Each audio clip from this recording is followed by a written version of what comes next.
pension funds wanted to buy them. So those were the mortgage-backed securities. Now, when the mortgage market began to deteriorate, all of a sudden these mortgage-backed securities became toxic. Meaning what? Meaning you couldn't sell them. Why couldn't you sell them? You couldn't sell them because nobody quite knew what was in them. You had this security. It was pieces of maybe 1,000 different loans. You didn't know which one of those loans were, in default now, which ones were near default. So all of a sudden that market literally froze. Okay, these things that before people couldn't get enough of, now you couldn't sell them. When you can't sell them, according to accounting procedures, they're not worth anything. The value drops to zero. Okay, so now what? Well, so what if this is happening? Well, now we get to the position where the banks get in trouble, because banks were holding a lot of these as collateral.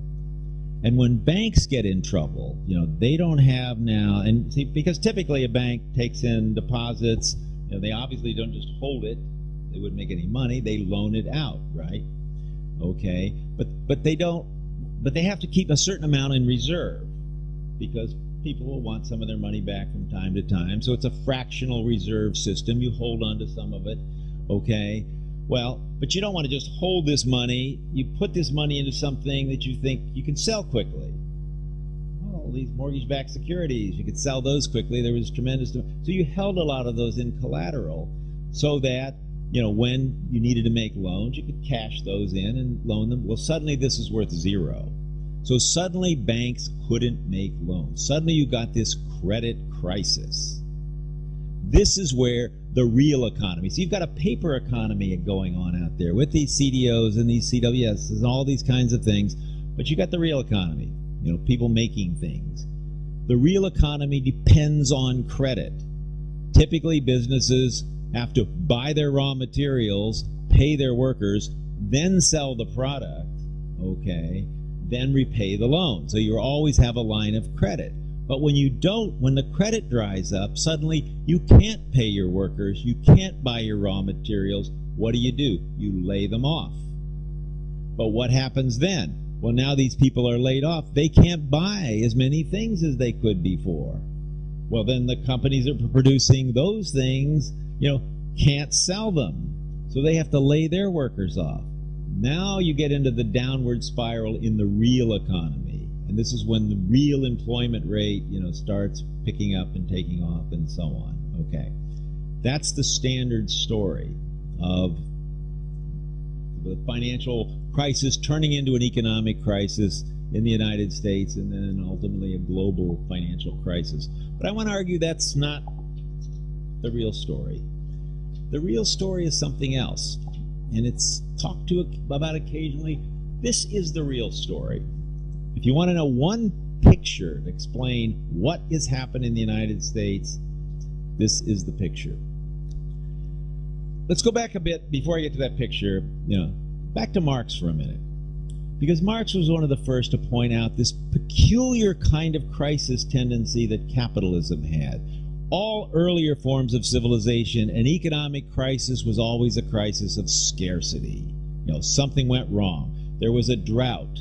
There was a flood. There was a war that disrupted and so on. But crises under capitalism were these very peculiar crises of overproduction. There was too much stuff relative to the money that people had to buy it.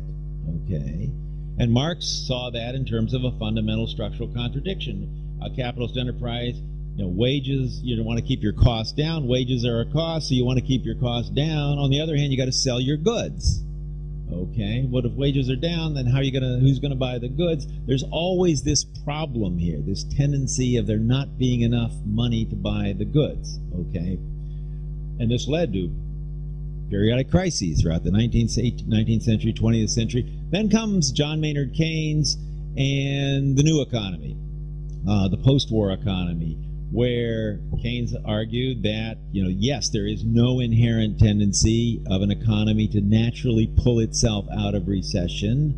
A capitalist economy can get stuck at any level of unemployment and not come out. That's what was happening during the Great Depression. You had 25% unemployment. It was going on and on and on for a decade. But Keynes argued the government can step in. The government can do things. The government can create money. The government can put people back to work so they have money in their pockets and so on. They can spend it. Then that'll put more people back to work and so on and so forth. And for a while, we have what left economists like to talk about as capitalism's golden age. From the post-war period, for about 30 years, we saw this period of time when productivity was rising and wages were rising along with it. The unions were flourishing during this period of time. They were expanding and so on. So the productivity gains were being shared between capital and labor.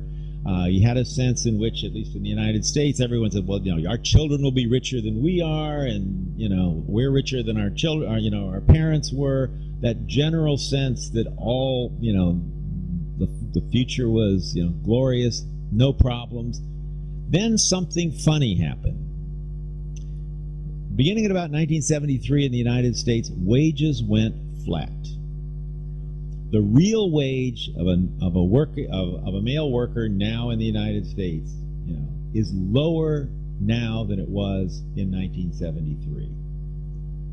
Household incomes are up slightly, and that is almost wholly accounted for by the fact that women have entered the labor market, and so far more households in the United States, have man and woman both working than was true back during this golden age period. Okay. So, but this raises a problem. If productivity is going up and wages are flat, who's buying the stuff? I mean, why didn't we get into a Marxian crisis of overproduction, way back in 1973? What's going on here? So the puzzle here is, who's been buying this stuff? Well, some have been purchased by the capitalists to increase productivity. Productivity has been going up, so you're buying capital goods. That's one of the things you do with the profits. Okay.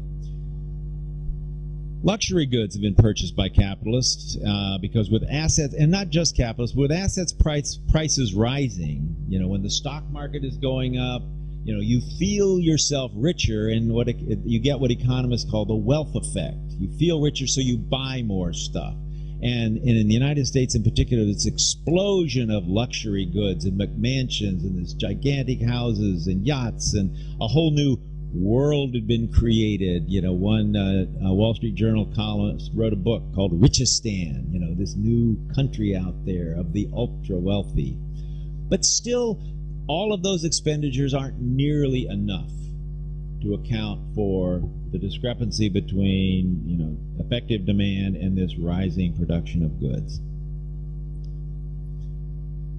The real cause here is this massive expansion of credit to working people.